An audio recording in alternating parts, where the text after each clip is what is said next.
Good evening. Hi, how are you guys doing? Welcome back.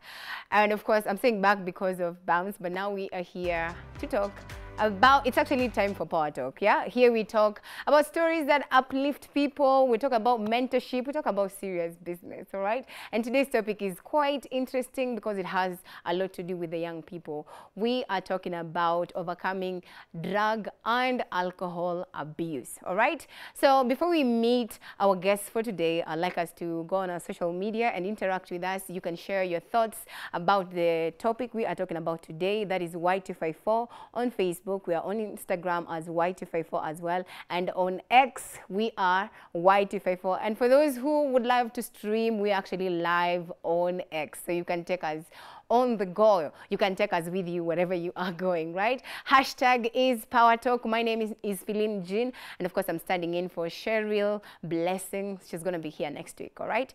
Now, on to our guests. And today we have two interesting guests. I'm going to start with Harrison right here, who is a counselor. He's a counselor, and he'll tell us more about what he actually does. I know he's a counselor, and he'll tell us his other name. I know Harrison, right? So maybe we can talk about that, starting with your name and exactly what you do. Thank you so much, Phil. Yeah. I'm honored to be here today. As you have said, my name is Harrison Ford. But people, my official name is Harrison Mwaura Irongo. I'm a counseling psychologist and also an addiction counselor. I'm a manager at Wonder Peace Wellness Rehabilitation Center. Oh, amazing. That is what we do. Amazing. Yes. See, so many hearts. I didn't do you justice. And of course, right here in studio as well, we have a very young digital creator. He goes by the name Celestine, and I'll let him also reintroduce himself as well. Hello, how are you today? We're well. I'm well. I'm quite well. Thank you. Thank you so much. Well, my name is Celestine Jr. As you said, I'm a digital creator. I tell stories online, on social media, on various platforms, and even outside social media, which basically uplift and encourage people. My sole focus is usually on the youth and also the children who are coming up as well. Yeah.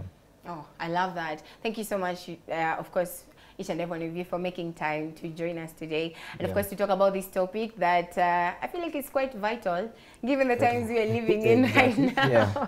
I feel like it came in very handy. And of course, for the guys watching at home, you can be part of the show. You can talk to us as well. And today's question is, what do you think is driving young people into alcohol and drug abuse?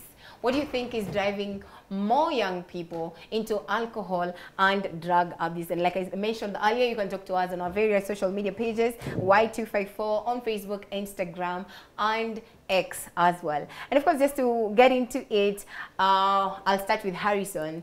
And my first question would be, what is your experience when it comes to dealing with people that are actually addicted to drugs and, of course, alcohol? Yes, I've had quite an experience with drugs and alcohol. Particularly, I maybe share something, particularly myself about alcohol. I got involved in alcohol when I was still young. This is when I was about 14 years old.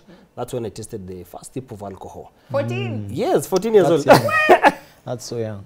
I was so young. I remember it was... Who sold it to you?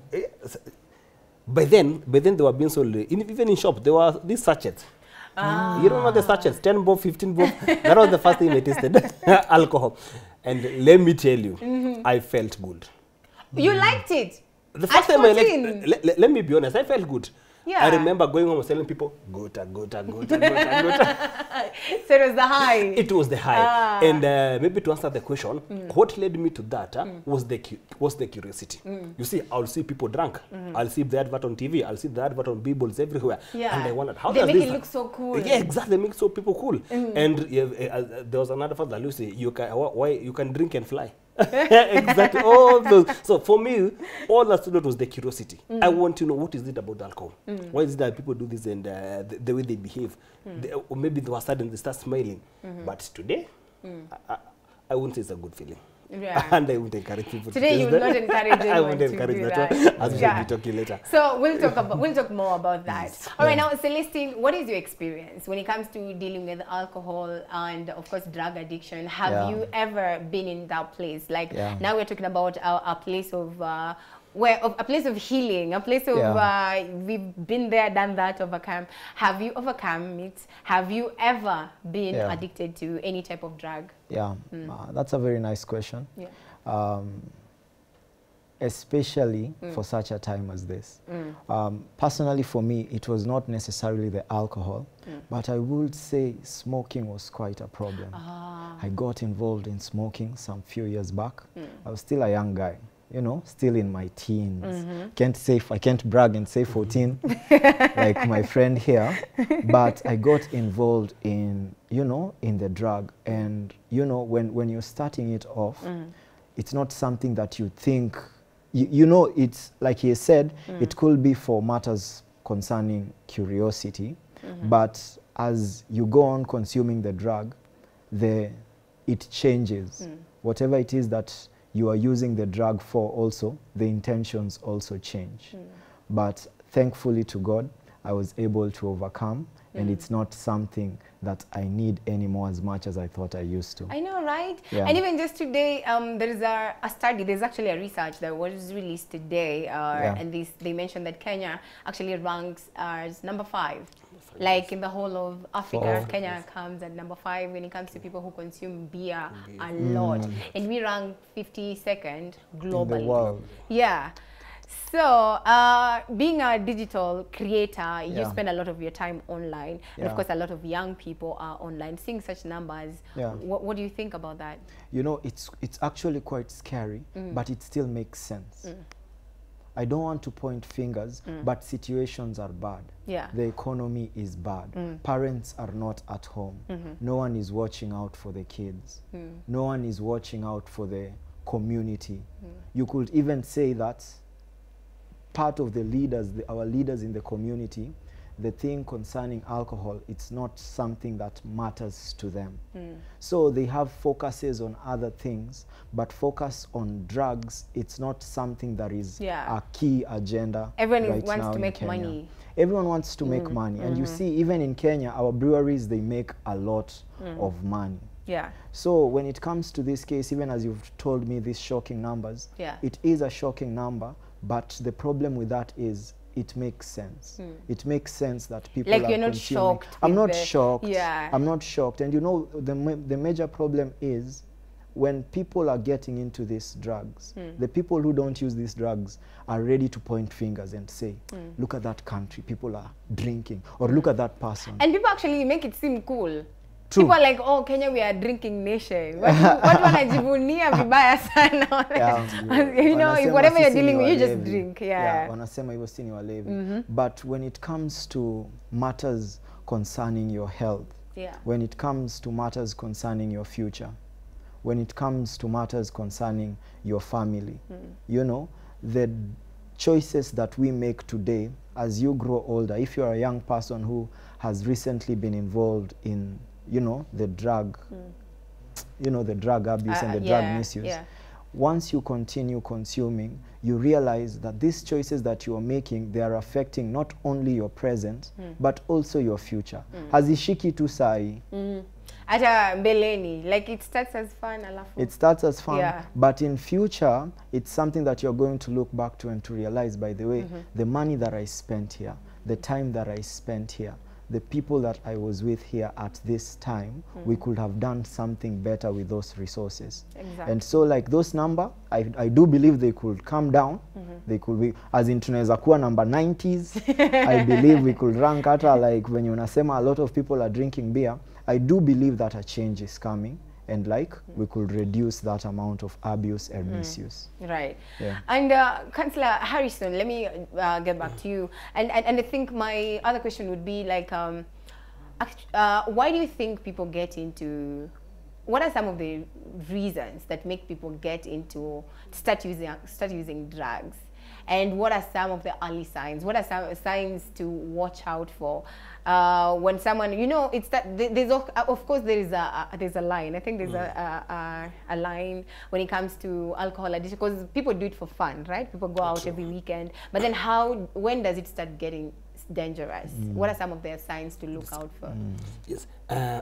Alcoholism or any addiction, it's a disease.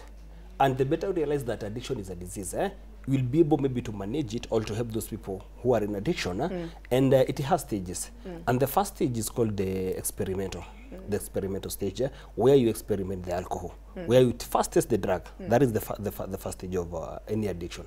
Then you go to stage 2, which is the social use. And this is where everybody is. Social use. You drink because your friends are drinking. Yes, exactly. But according to what maybe I'll talk about today, social drinking, you drink occasionally. You drink socially with people. You drink on a birthday, you drink on a weekend, you drink on a holiday, you drink on a birthday. You see, on a birthday and a good exactly. Day. Yeah. But you see, it's socially and with people. But we have now categorized other drinking, social drinking. You see, social drinking with a friend. But you go maybe to your Wednesday Spirit and you buy a Kimzinga. You go and drink alone. Is that social drinking? No. You're already in stage 3. Yeah. Yes, you're already in stage 3. And these are the signs that you should know. When maybe you realize that now, initially you used to drink maybe 2 beers, but now your tolerance has increased. Yeah. For you to feel the same effect, you need a lot of alcohol. Even maybe the high alcohol content liquors, maybe 40%. Now you stop drinking beer because you'll have to drink a lot you of have them to drink before you feel a buzz. And the resources. So now you have to get into hard stuff. Yeah, hard stuff. And you get people now complaining. You are drinking maybe just on a weekend, but now you're drinking daily. You're a DDO, daily drinking officer.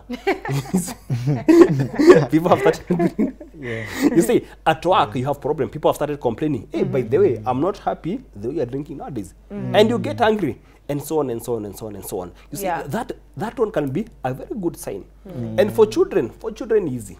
Children are the very people that you can help manage. Once you see that your child has changed behavior, your child used to like football. Nowadays, your child does not enjoy watching football. What is he doing? Your child used to enjoy watching movies. Now they don't watch. Now they don't. They found another interest. They have found another interest. So you have to be there as a parent. Just my friend Celestina said, you have to be there as a parent to know what your child is doing. What have they changed? What are they not? Why have they changed their friends? Initially, they used to be friends with X, Y, and Z. Nowadays, they have maybe their companion is Rasta, Ombi, and so on and so on. You see, you have to know. And those are the health things that you can know. And another things, maybe changes in performance in school. Yeah, they used to maybe to be, nowadays are they still graded? They exceed expectation. Yes, they used to maybe to be among maybe the top 10. And they have changed. Now maybe the bottom last. Those are the early signs that can change. You can notice that. You can notice even the fingers. Just the small fingers, you can say, this one, fingers now are black. Why are they black? It is because they have started sniffing what? Yeah, you know what I'm talking. Cannabis. You see, all those things. So as he has said, as parents, we need to be there to notice the changes in our children. Yes. All right, Celestine, and I'll go back to you as well. And of course, talk about you are a digital creator. So how did you get started with that? Like, I mean, like the topics you tackle are actually sensitive topics. So what drew you into talking about that? You could just be a digital creator, but you are a dancer. You can just talk about, you know, your day-to-day life, get ready with me, and, you know, but you talk about sensitive stuff as just maybe some of the topics you tackle are drug addiction, drug and alcohol abuse. What inspired you to create content like that? You know, to me, thank you. That's such a nice question. No one has ever asked me that question. But to me, what I came to realize is the most important things that I have, or the most valuable things that I can say, they are not mine, but I have them, are the relationships that I have with people. And most of my friends, most of my family members have been through a lot in life. And the sole way that I could use my talents to be of help to them, to lift them, to encourage them, to inspire them, to show them if I can do it, you can also do it, is to tell these stories, is to put myself in a position where I can be vulnerable enough to show them this side of the story and also this side of the story. So I'm very passionate when it comes to telling stories, even concerning things like drug addiction, because I have seen what it can do. It's quite personal, but also there's a backstory. There's a backstory, and I just want to tell you a recent one. 2 weeks ago, actually not 2 weeks, the weekend before this one, yeah, it's around 2 weeks ago, my uncle passed away. Oh, sorry He about had that. kidney failure. What? Yeah. Oh, may And his soul rest in yeah, peace. may his Sorry. soul rest in peace, you know. And you could see him, and the way he was communicating, he could tell you things like, by the way, don't drink, don't smoke. I indulged into this, I did this, and now I need to go every single week for dialysis. And it's expensive. It's expensive, very expensive. it's painful. I'll give you another example. Look at our bodies. Our bodies themselves, they are a miracle. But most of the time, we do not treat them as such. We treat them as though, you know, we will live with them forever.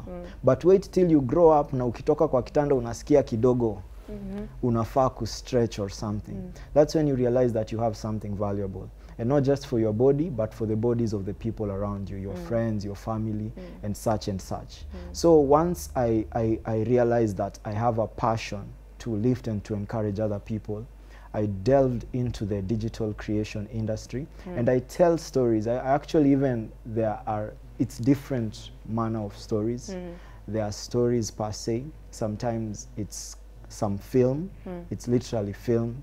I tell a story and I show the life of this person, how it was, how it became, how they overcame.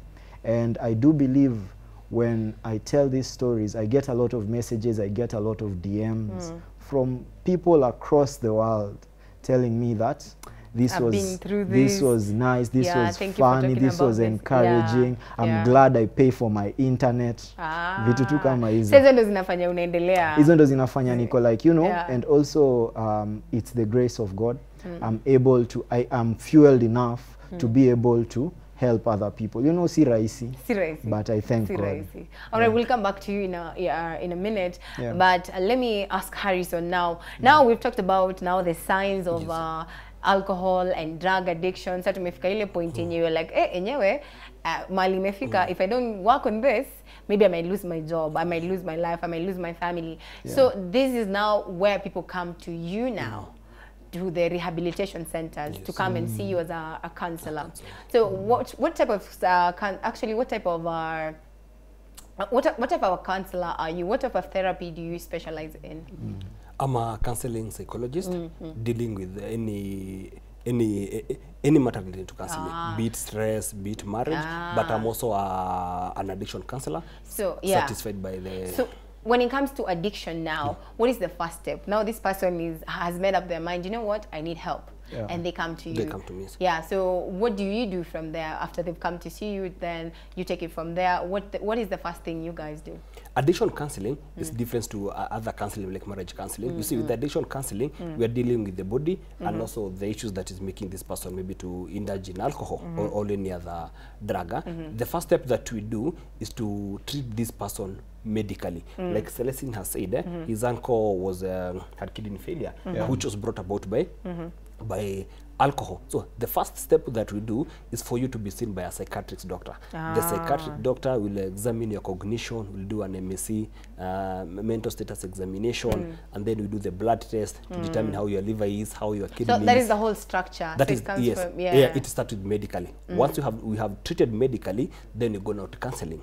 Counseling now to understand why is it that you are involved in drug, why you may be raped at a younger age, why you sodomized, was there bullying, are there childhood traumas that you need to deal with, do you have maybe challenges at home, do you have maybe marriage issues at home that needs to be addressed. So once we treat the medical, then we come to the issues that are there. Because when you're treating alcohol or any other addiction, you see, people normally see just the alcohol. You see, we can see the struggling that is there. But I always tell people, you see, when you see a person maybe drunk, maybe sleeping on trenches and all that, know that this person is asking for help. There are other things that are inside. This person lost his job. His marriage is undergoing serious problem. At work, there is no peace. At home, maybe all this. So those are the issues now that we deal with. Once we have done with counseling now, we invite the family where we do a family therapy. You see, you come from a family, you come from a society, and after you are through rehabilitation, you'll go back to the society. So we'll have to invite these people. They come over. They come as well. over. Now, let me ask you, while we're still on that, what happens when the family is willing, but the one with the problem is not willing to seek help? Yes. Thank you so much for that question. There's a concept for recovery that we say treatment or recovery does not have to be voluntary to be effective. You don't have to be willing. As long as you are taken there, you see, most of the people, they are afraid to get sober or to quit drugs because they fear the withdrawal effects. Withdrawal symptoms are those maybe when you have not taken alcohol, you're shaking, maybe how you look up with the stress and all that. But once you're into the treatment center or a rehabilitation center, you see, we'll take care of these withdrawals and you don't have to worry about them. Right. You don't have to worry about them. So this person will appreciate the sobriety. In fact, maybe I can share statistics. I've been in this business now for over 5 years now. In rehabilitation, and most of the people have a good success rate are the people who are brought to the rehabilitation centers involuntarily, unwillingly. Some of them are even brought by police. We abduct them. Sorry to use that word. Sorry to use that word. You can imagine that hassle.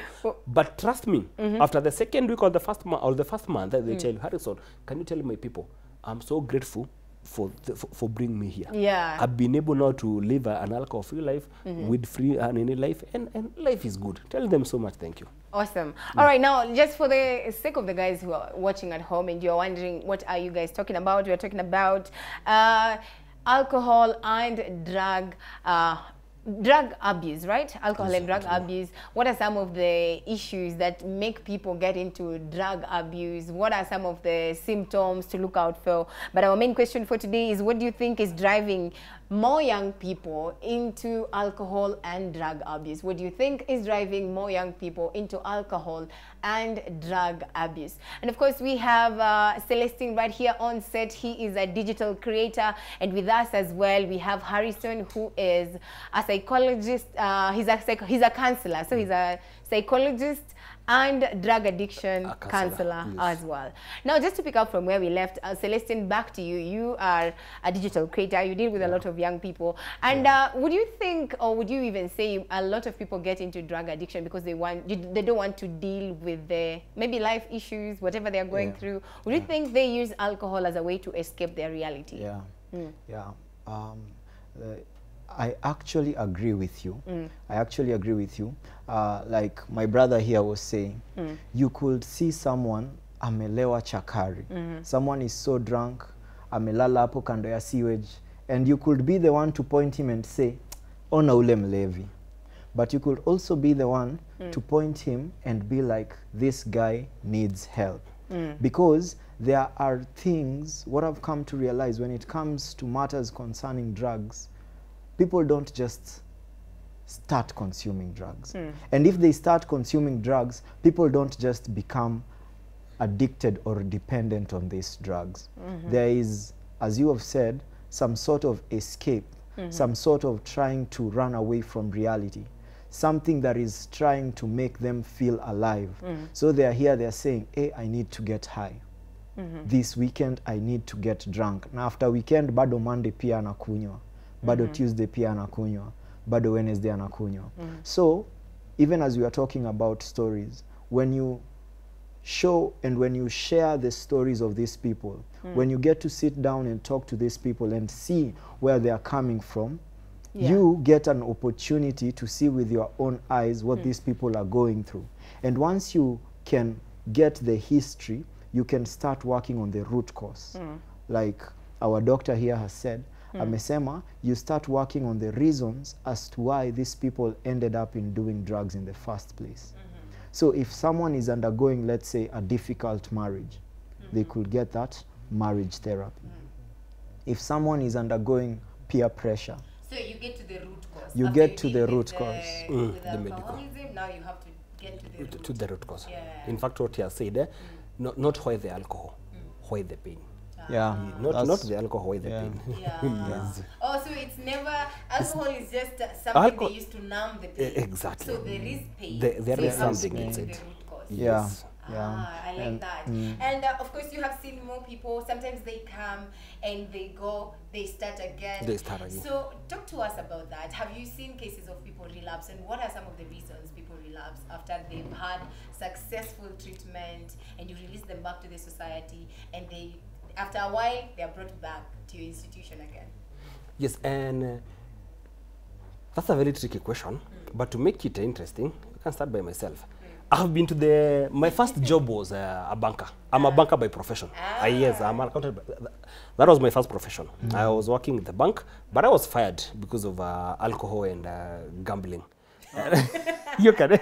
How did they know? You see, alcohol is like maybe you can't hide alcohol. At one time, people just know that this person is in gambling or alcohol. So I was fired from the bank industry, working in a very good bank in Kenya.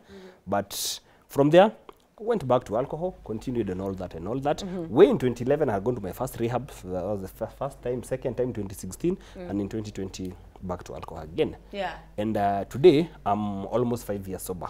Without Wow. taking, yes, Wow. 5 Amazing. Congratulations. Congratulations. Yes. Yeah, thank That you. is good. Thank you so much. And at one time, I relapsed, went back to alcohol. As I've told you, I've been to rehab 3 times. Yeah. But the reason that why I went back to drinking or into drugs is because I had not addressed my issues. I've not come to the terms with Harrison. I had not consulted Harrison myself. You see, when I told you I took my first alcohol when I was in class 3. Yeah. I was taken to boarding school in class 3. When I was 9 years old. You can imagine the trauma that I went there. There was a lot of bullying. Went to another high school there, I was still out of bullying. And I was this person who wanted to be social in all places. You see, I remember I used to be afraid of everybody. I had very low self-esteem. So if you do not address those issues in treatment, then trust me, you are going to relapse. You are going back to alcohol. So what I say and what I encourage people, when you take people to the rehabilitation centers, as a family, get involved. Let this person talk what they are saying. And at the end of the day, relapse is part of recovery. You keep on going, wake up and go and all that and all that. Yeah. And relapse doesn't have to be maybe the physical drinking. You relapse emotionally, you relapse mentally. Sometimes you get the cravings, but you don't satisfy it. So what you do, have a support system. Yeah. Have people who support you daily. Have a good family support. People who when you're in problem, tell them, by the way, this and this has happened and I'm not feeling good. Yeah. I'm getting the cravings. They tell, this is normal. Yeah. Yes, so let us continue with the journey. Do we have such organizations in Kenya? Najua majua na kuangana AA meetings zenye people just get, sasa hiyo majuni hapa. Sasa Tuko hapa. majuu. Tuko Ah, majuu. sasa tuko majuu. Yes, exactly. We have such In organizations. Kenya, you have AA group.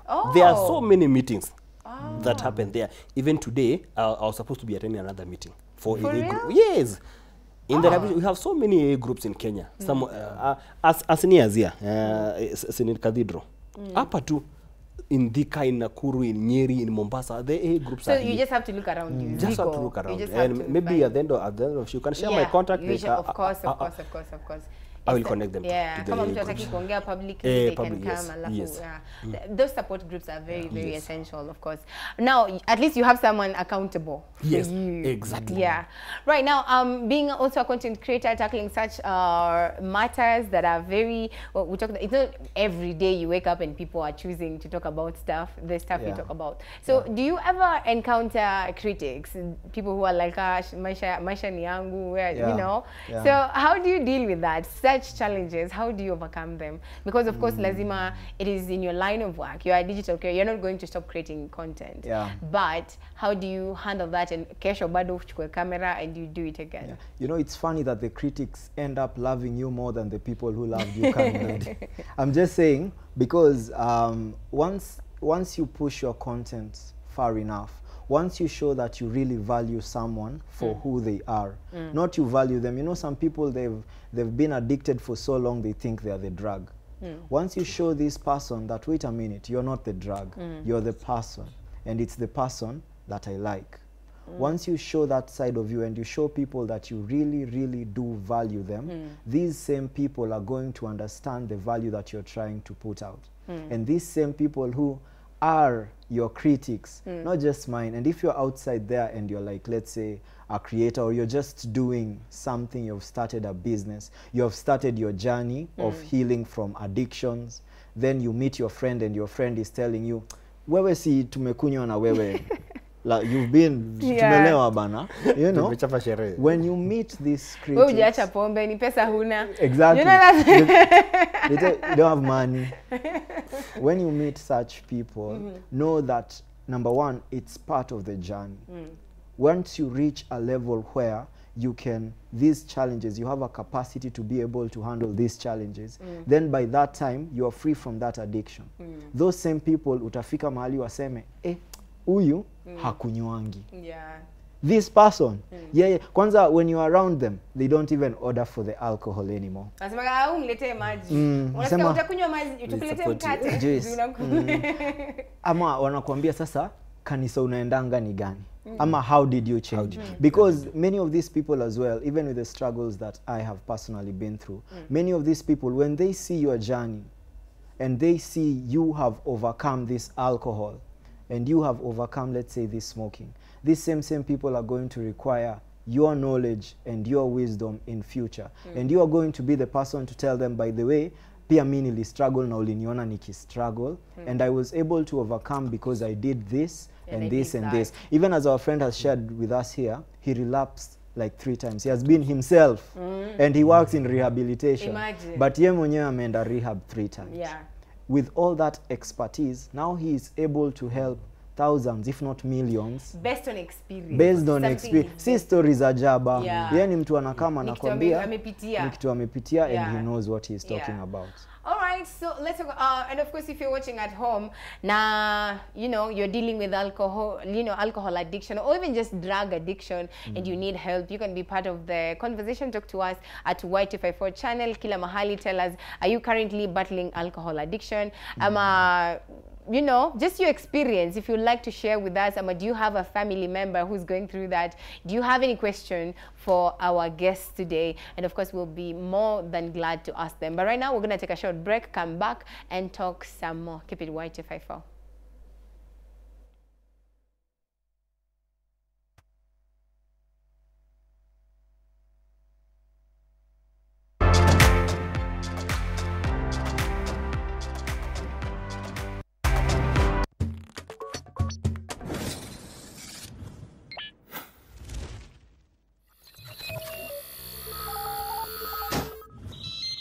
Y254. Imagine.